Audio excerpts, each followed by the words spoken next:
And hello, everybody. We are still studying the global tapestry for AP World History. The time period is circa 1200 to 1450. And today we shift our attention and we will look at Europe. Now, I wanted to show you something on Majestic here. It's kind of important, and this is what you should be able to be filling out after you have read and watched this video, and you need to do both. And you need to have understanding of these terms, and not just what they mean, but how they cause and affect each other, all the kind of interactions and mapping that you can think of. I think you've experienced that when you've been writing your LEQs, and this will definitely help you in your content knowledge for the MCQs, your SAQs, your LEQs, and then your DBQs once we start doing those. So let's go ahead back and look here at our map of Europe. England and Europe are going to be developing somewhat separately. One of the reasons is because culturally, England is isolated because it's an island, and so although they are very much in the flow of most of the things of Europe, they do have lots of different nuances and developments that are apart from them because they are not on the mainland. Let's take a quick look at this. So we have England is going to be one focus of concentration. France, the Kingdom of France, is going to be another. Venice is a republic, and it's independent. You don't have an Italian state yet, but they dominate most of Italy. Another area that's important is the Golden Horde. This is basically the remnants of the Mongols who invade all the way up to here, all the way up to the border of the Ukraine, and they get pretty far close to Africa. They take over huge swaths of Asia, of Eurasia, including Russia. Excuse me. The Byzantine Empire is here. This is the remnants of the Eastern Roman Empire, and it is under a lot of attack by Dar al-Islam and by Muslims. The Hanseatic League is the trade routes that basically are mostly just operating in Europe. And this guy's here, this is the bubonic plague, and this was sent along the trade routes. It's introduced by the Muslims, and it follows the Mongols' invasion. It also follows the Silk Road. It follows the Indian Ocean trade route, and eventually it makes its way all the way from Mongolia, which would be over here, and it makes its way all the way into Europe, wiping out about 1/3 of the population.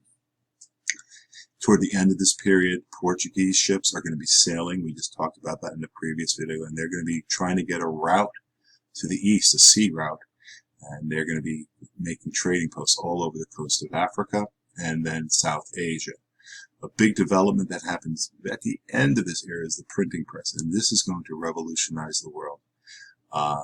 Another that we talked about in class are the Crusades, which originate from Europe, mostly from the Germanic states, France and England, and they travel through Constantinople, and they make their way, would be down around here to the Holy Land, Israel, and they're trying to liberate Jerusalem. So we've talked about these things before. We're just kind of giving you a review, and hopefully this will help you in the future. So let's go ahead and look at some of the developments that happened in Europe. So one of the things, the key event, and we're going to go way back into the historical context, is the fall of Rome. Rome falls in 476, and to give you an idea of what was lost when Rome fell, I'm going to refer to a satirical piece that was done years ago, and these people they're occupied by Rome and around the time of the birth of Christ, and they're complaining about the Roman Empire. They don't want the Romans anymore. The guy goes, well, what do we have to thank the Romans for? And the people around him goes, well, we got the roads. Yeah, we didn't have the roads before. We couldn't get very far. And we got trade. Yeah, the Romans guard the trade routes. And we have Roman law. Yeah, it was pretty bad living here before the Romans brought their law in here. We have the aqueducts that gives us running water. Oh, yeah, I forgot about that. So a lot of these things were lost. A lot was lost when Rome fell. None of these systems functioned anymore. Now, the Roman Empire will continue, as we just mentioned, and we talked about recently, in this part of the world, but it's really starting to get squeezed out by Dar al-Islam and by Muslim incursions.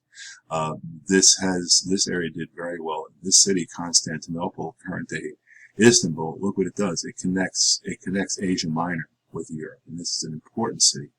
And this is going to be part of the Muslim push by the Ottoman Empire that we'll learn about in Unit 3. So Christianity is having some problems. Europe is just falling through what are called the Dark Ages. It fractures and divides Europe and sets up a system of government that starts to emerge around the 9th century, so-called feudalism, with the king on top. But these kings are not very powerful. They are dependent on the lords backing them up. And these lords a lot of times want to be the king. And the lords will have a certain number of knights who are also, all these people are nobility. And they make up maybe 5% of the population of Europe, with 95% or everyone else being serfs who are bound to the land and have very few rights. And things are basically pretty rotten for them. So this Dark Ages, trade has declined, Rome has fallen, trade declines, standards of living decline, intellectual life declines, things are just rotten. But then you start having some changes, and a lot of them are because trade trickling in from the east, little bit by little bit, not very much. It was hard for things to get here because the roads are unsafe, because there's no centralized government.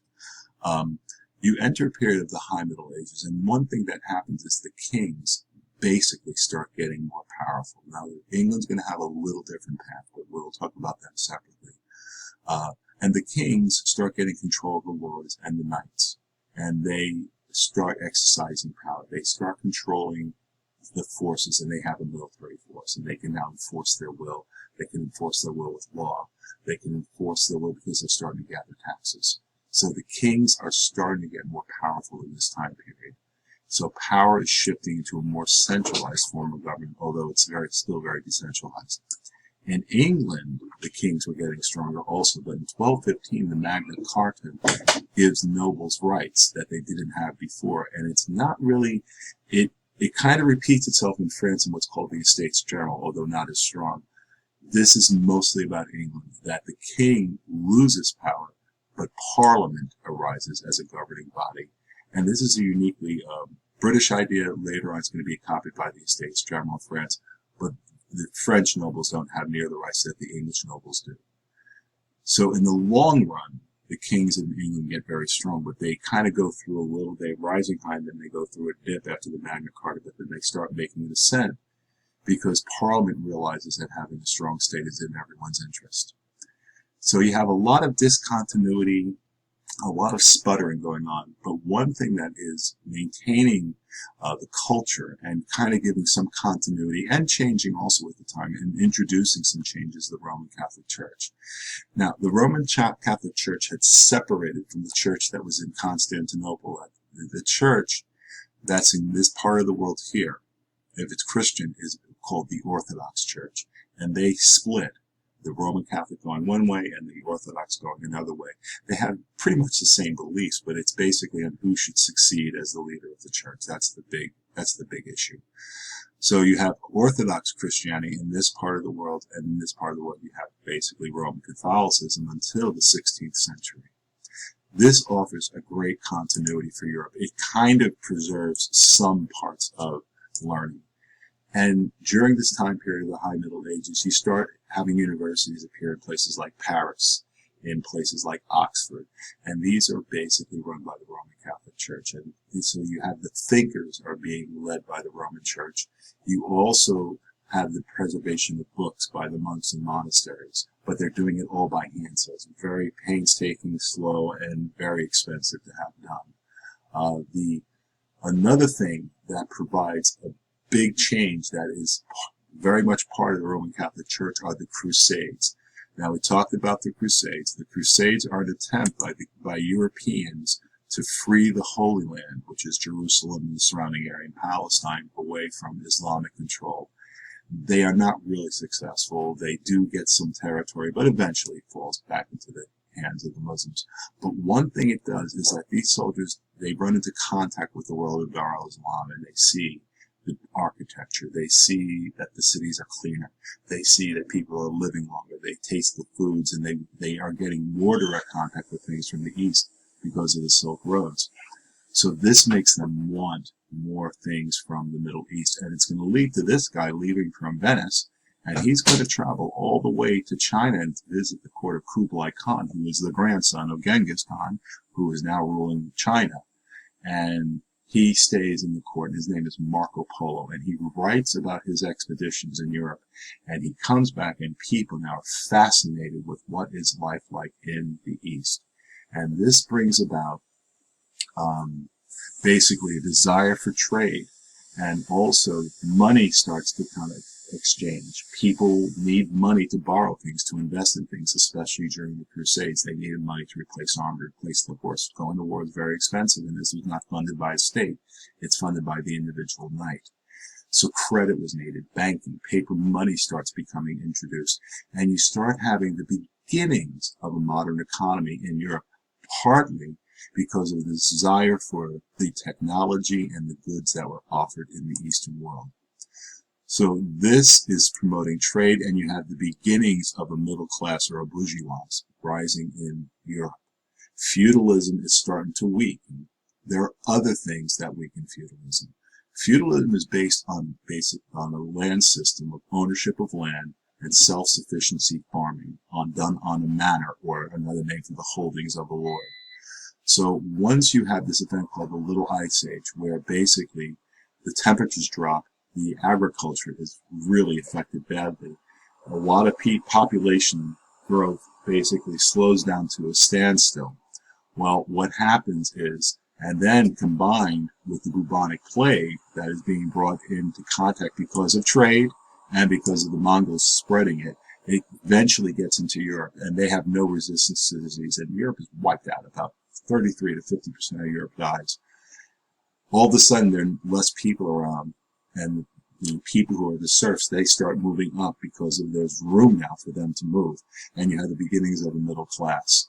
So the Little Ice Age is an environmental change as well as the bubonic plague, which devastates Europe. These are two environmental changes which lower the population in Europe, and they do provide a pathway for the rise of the middle class. Toward the end of this era, in the 15th century, we start having the Renaissance start to take place. People are starting to read Greek classics. Why? Because they were in contact with the Islamic world, which had preserved these classics. And they're starting to understand the idea that people are meaningful, and that's called humanism, that people are very important and that we are special, and things along those lines, that we can do things, we're creative.